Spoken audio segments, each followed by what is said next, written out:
Jangan lupa subscribe YouTube channel Metro TV News dan jangan lupa nyalakan notifikasinya.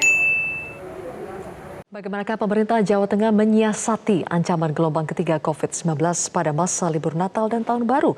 Saya akan membahasnya langsung bersama dengan Gubernur Jawa Tengah Ganjar Pranowo. Selamat malam Pak Ganjar.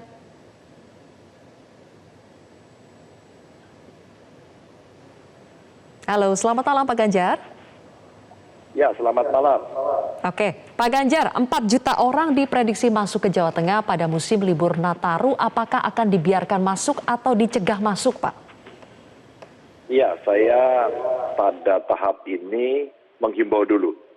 Menghimbau untuk bisa merayakan Natal maupun Tahun Baru di tempat masing-masing. Artinya kalau tinggalnya sekarang tidak sedang di Jawa Tengah, di luar Jawa Tengah sebaiknya tidak melakukan perjalanan dulu. Dan angka tepatnya itu kira-kira 4,8 jutaan ya, karena ini berasal dari surveinya Kementerian Perhubungan. Dan kami sudah membuat jadwal-jadwal untuk mengantisipasi itu bekerja sama dengan Polda dan kabupaten kota yang punya potensi nanti daerahnya dilalui. Begitu, Mbak. Oke, mengimbau dulu, terus keputusannya kira-kira akan terus mengimbau atau nanti memastikan boleh masuk atau tidaknya, kira-kira kapan, Pak? Oh ya, tentu saja kami akan berkoordinasi dengan pusat ya, dan tadi juga sudah rapat dengan Menko Marinvest, dengan beberapa gubernur ya, termasuk yang terkait dengan penanganan COVID. Tadi dengan Menkes juga sudah rapat sore dan sudah diintroduksi, tadi Pak Luhut juga sudah menyampaikan, kebetulan kami di Senin kemarin juga sudah merencanakan. Kira-kira saya punya apa gambaran, kebetulan saya punya slide yang kemarin dipaparkan. Antara tanggal 20 Desember sampai dengan 3 Januari kita akan standby ya. Terus kemudian kita menghitung kira-kira kalau mereka pulang itu ada di tanggal 24 sampai dengan 27. Jadi itu mudik mereka akan mencoba kembali. Kami perhitungkan waktunya ada di situ termasuk baliknya. Kami terima kasih karena pemerintah kan tidak menambah libur ya, dan ini jatuhnya di hari Sabtu Minggu ini sangat membantu. Nanti di Januari juga sama jatuhnya di Sabtu Minggu. Maka himbauan ini bisa kita sampaikan di awal. Kenapa? Apakah akan diambil satu tindakan nantinya? Ya pasti, ya pasti. Tapi kami tidak independen menentukan sendiri dari Jawa Tengah, karena ada kawan-kawan Jawa Timur, Jawa Barat, DKI, dan itu yang nanti akan kita komunikasikan dengan pusat. Oke, tapi ancang-ancang strategi untuk membendung masuknya jutaan orang ini kira-kira apa, Pak? Pengetatan syarat perjalanan atau penyekatan?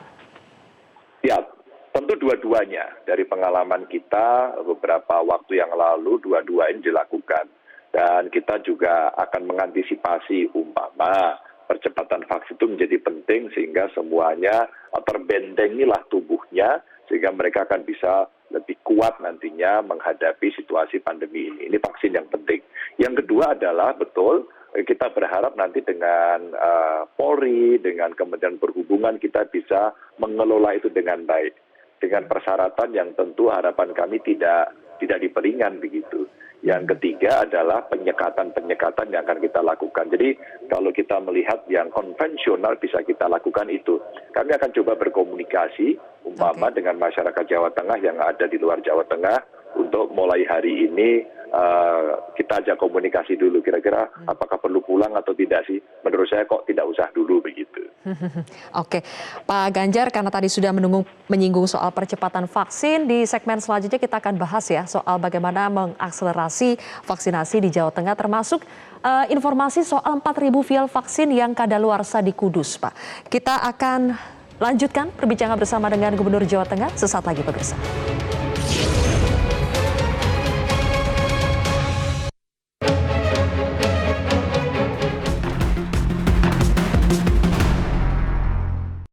Nusa Tenggara Timur atau juga dari Jawa Tengah itu memang perlu Yogyakarta perlu diperhatikan agar vaksinasinya jangan sampai kadaluarsa. Kalau misalnya sudah dekat-dekat kadaluarsa mungkin kita bisa mengalihkan ke provinsi-provinsi lain yang masih membutuhkan atau kita bisa alihkan ke TNI dan Polri ya. Stok vaksin kita aman sampai sekarang ada 276 juta. Kami lanjutkan perbincangan bersama dengan Gubernur Jawa Tengah Ganjar Pranowo. Pak Ganjar, di tengah upaya percepatan vaksinasi ternyata masih ada ribuan vaksin yang kadaluarsa terjadi di Kudus. Bagaimana supaya ini tidak terjadi lagi, Pak? Iya, kita sudah rapatkan ya waktu itu untuk kita menghitung betul. Ini terkait juga dengan kesiapan daerah. Maka pada saat kami mendapatkan informasi pertama, saat itu perdebatannya adalah kapan itu dikirim dan kapan itu disuntikkan. Maka belajar dari pengalaman Kudus, ada juga Mbak Pekalongan dan beberapa tempat yang lain, persis seperti yang disampaikan oleh Pak Menkes tadi itu, daerah yang melihat satu tidak siap karena kita tidak bisa mempercepat, kemungkinan sebentar lagi expired, maka segera pindah. Kedua, waktu Pfizer umpama diberikan, itu juga waktu itu suntikannya kurang. Maka kemudian ya sudah, mana yang ada dulu kita putar, mana yang sanggup dan mana yang ada peralatannya. Yang ketiga, seperti Johnson Johnson, kita pernah punya masalah waktu itu di Wonogiri umpama. Pak, kami nggak mampu Pak, kalau begitu Pak, segitu banyaknya kita tidak bisa, langsung kita ambil. Maka beberapa vaksin-vaksin yang kita cegah expired, peralatannya mungkin juga tidak mendapatkan dukungan dari wilayah setempat, atau barangkali ada kondisi masyarakat yang mungkin pilih-pilih vaksin dan sebagainya, sekarang kita langsung putar. Dan Kementerian Kesehatan memberikan kepada kami izin untuk itu, sehingga hari ini kita lebih lincah Mbak, dan kita proyeksikan. Dan hari ini stok vaksin kita cukup banyak, ini terbanyak yang diberikan oleh Kementerian, maka sejak kemarin bahkan tadi sore kita rapatkan untuk kita gaspol agar setiap daerah sekarang lebih cermat dan diprioritaskan kepada lansia. Ini yang sekarang kita siapkan. Oke, dalam rangka gaspol nih Pak, sasaran vaksinasi Jateng kan 28,7 juta orang. Catatan kami total vaksin dosis 1 sudah 66,8% dari target, dosis 2 baru 42,46%. Berapa banyak Pak Ganjar yang bisa dikejar sebelum masuk musim libur Nataru? Kita targetnya tidak musim libur Nataru, targetnya kita adalah akhir tahun.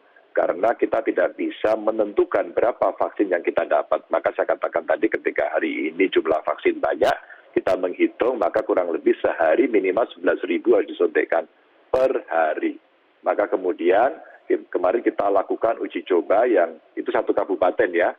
Umpama kita uji coba yang ada di Banjarnegara. 11.000 bisa nggak sehari? Ternyata dia bisa sampai 17.000. Artinya achievement yang ada di daerah itu bisa. Maka dengan stok vaksin yang sekarang cukup banyak, maka sekarang kita minta untuk peningkatan percepatan itu.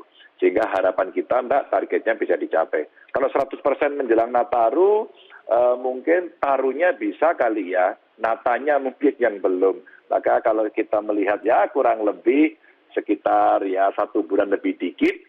Kalau kemudian stok vaksinnya ada, yang kita lakukan adalah percepatan. Dan ini bantuan TNI, Polri dengan segala kekuatan sekarang kita serbu. Yang saya contohkan Banjarnegara tadi sekarang bisa mengejar. Kemarin saya mintakan 2 hari ini harus bisa mencapai yang kurang dari 50% harus selesai. Sehari ternyata selesai Mbak. Maka achievementnya sekarang kita tingkatkan lagi gitu. Oke, baik. Terakhir Pak Ganjar, kita belajar dari pengalaman ketika pasca libur Idul Fitri 2021 masuk gelombang kedua COVID-19 varian Delta masuk Pak. Nah supaya itu tidak terjadi lagi, apalagi sekarang kan dikhawatirkan varian Delta Plus sudah mulai masuk ke Indonesia. Bagaimana Jateng mencegah masuknya varian Delta Plus ini Pak? Iya, kalau itu keputusan mesti nasional. Saya tidak bisa menutup teritori, tapi dari negara-negara yang punya potensi adanya varian Delta Plus, setidaknya hubungan kita dengan beberapa negara itu sebaiknya ditutup dulu. Satu. Yang kedua, kami punya alat, sudah beli whole genome sequence gitu ya, untuk kita ambil sampling. Mendeteksi lebih dini seperti varian Delta yang saat itu muncul dan kita belum punya alat itu. Sehingga terlalu lama kita ngetes, bahkan kita nggak punya alat sendiri, harus dikirimkan ke tempat lain. Maka alat ini kita pakai untuk mempercepat pengetahuan kita terhadap kondisi itu sehingga kita bisa bertindak. Para virolog juga kita mintai pendapat, benarkah Delta Plus itu seganas Delta begitu ya? Maka ini menjadi perhatian kita. Kalau kelihatan dari data per hari ini lebih banyak kabupaten yang tidak ada kasusnya, maka ya bismillah lah, mudah-mudahan kita jauh lebih baik nanti mengelola. Amin Pak, mudah-mudahan pemerintah provinsi dan pemerintah kabupaten kota di Jawa Tengah betul-betul bisa mengantisipasi ya lonjakan kasus COVID-19 terutama di musim liburan Natal dan Tahun Baru. Terima kasih Gubernur Jawa Tengah Ganjar Pranowo telah bergabung bersama kami di Prime Time News.